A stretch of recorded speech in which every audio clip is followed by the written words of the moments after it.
Bharatiya Janata party कल्याण जिल्हाध्यक्ष श्री नंदू परब यांनी मनसे प्रमुख श्री राजसाहेब ठाकरे यांच्यावरती जी टीका केली ती आम्हाला भारतीय जनता पार्टीच्या कार्यकर्त्यांना न पटणारी।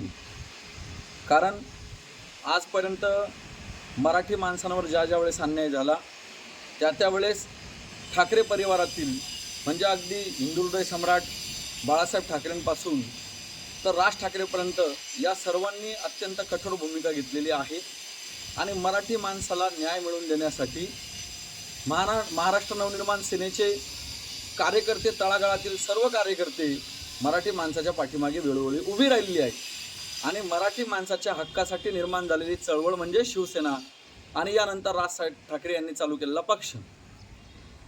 यामध्ये आपण एक गोष्ट लक्षात घेतली पाहिजे, आम्ही प्रांतवादाला खतपाणी घालत नाही, भाषिक आधाराला खतपाणी घालत नाही, परंतु या महाराष्ट्रामध्ये राहणाऱ्या या 15 कोटी मराठी लोकांचा सन्मान झाला पाहिजे।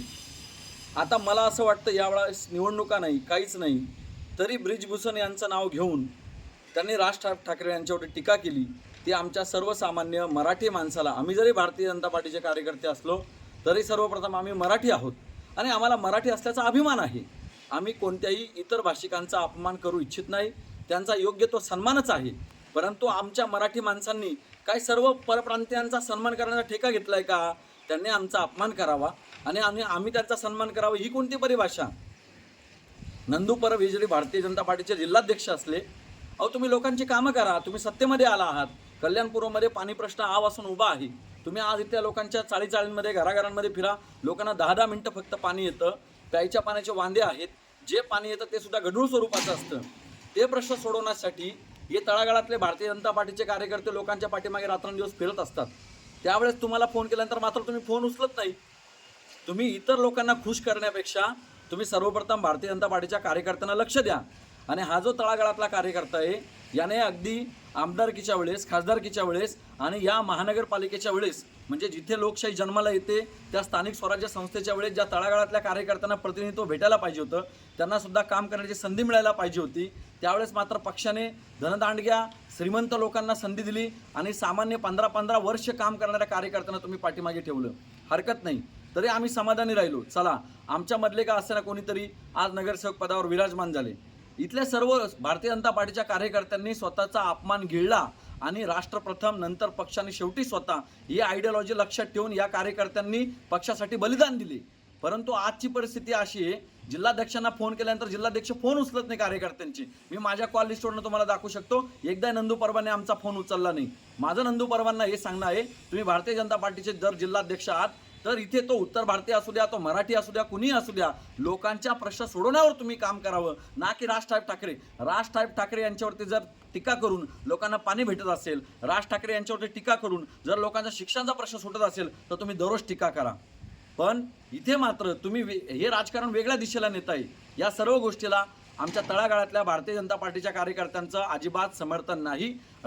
साहेब ठाकरे यांनी वेळोवेळी मराठी माणसाचा मुद्दा लावून धरलेला आहे, मग अगदी रेल्वेमध्ये भरती असेल त्याचाही मुद्दा लावून धरलेला आहे आणि मला नंदू परब साहेबांना हे सांगायचं आहे, अगदी 4 दिवसांपूर्वी मी त्यांना फोन केला होता की माझी जी साली आहे म्हणजे तिचा मुलगा, त्याला मला वाटतं काहीतरी करन्सी प्लेट्सची एम्प्लॉयमेंटची भरती होती आणि त्या भरतीचं जे सेंटर आलं होतं ते हैदराबादला आलं होतं आणि अगदी 4 दिवस पूर्वी त्या मुलाला हॉल तिकीट देण्यात आलं। आता मला सांगा, महाराष्ट्रातला तो मुलगा मुंबईमधून हैदराबादला त्याला रिझर्वेशन मिळतं का वाईन मुवमेंटला? आणि तो एवढ्या लांब एवढ्या गर्दीमध्ये कसा बसून जाईल तो विद्यार्थी? त्याला तिथे हॉटेल मिळणं म्हणजे विद्यार्थ्यांच्या एका बाजूला हाल होत आहेत।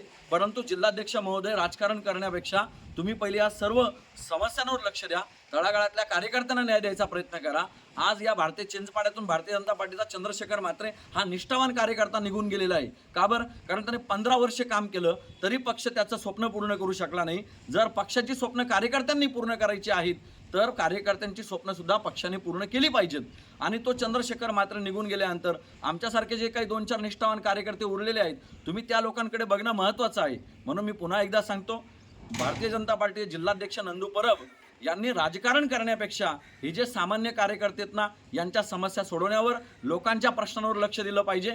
आज तुम्ही बघितलं तर नेवाळी नाक्यापासून तर चक्की नाक्यापर्यंत रस्त्याची दुरावस्था झालेली आहे. यासाठी तुम्ही आवाज उठवा, तुम्ही आंदोलनं करा, तुमची सत्ता आहे आणि तुम्ही लोकांना सुविधा द्या. आम्ही आता या तुमच्या राजकारणाला वैतागलेलो आहोत. आता आमचं एकच म्हणणं आहे की तुम्ही फक्त लोकांच्या समस्या सोडवण्यावर लक्ष द्या. एवढी नंदू परब साहेबांना विनंती आहे. राज ठाकरे साहेबांवरती टीका करून आपल्याला काही मिळणार नाही. आमच्या सर्व तळागाळातल्या भारतीय जनता पार्टीच्या कार्यकर्त्यांचं नंदू परबांच्या राज ठाकरेंवरती केलेल्या टीकेला अजिबात समर्थन नाही. आम्ही पहिले मराठी आहोत. जरी भारतीय जनता पार्टीचे कार्यकर्ते असलो तरी आम्ही मराठी आहोत. आम्हाला मराठीचा अभिमान आहे. त्याचबरोबर इतर भाषिकांचा सुद्धा सन्मान देखील आहे. परंतु नंदू परबांनी ब्रिजभूषण यांच्यावरती टीका करून त्या उत्तर भारतीय लोकांना खुश करण्याच्या नादात या 15 कोटी मराठी माणसांना नाराज करता कामा नये. एवढं लक्षात घ्या. कोणताही प्रांतवाद करू नका, भाषावाद करू नका. त्याला तळागाळातले कार्यकर्ते थारा देत नाही. तळागाळातल्या कार्यकर्त्यांना फक्त आणि फक्त लोकांच्या समस्या सोडवण्याशीच जास्त प्रायोरिटी आहे. म्हणून माझी विनंती आहे सर्व राजकीय लोकांना की लोकांच्या समस्यांवर लक्ष द्या. नंदू परबांच्या वक्तव्याचं आम्ही भारतीय जनता पार्टीचे तळागाळातले कार्यकर्ते यत्किंचितही समर्थन करत नाही. धन्यवाद. जय महाराष्ट्र.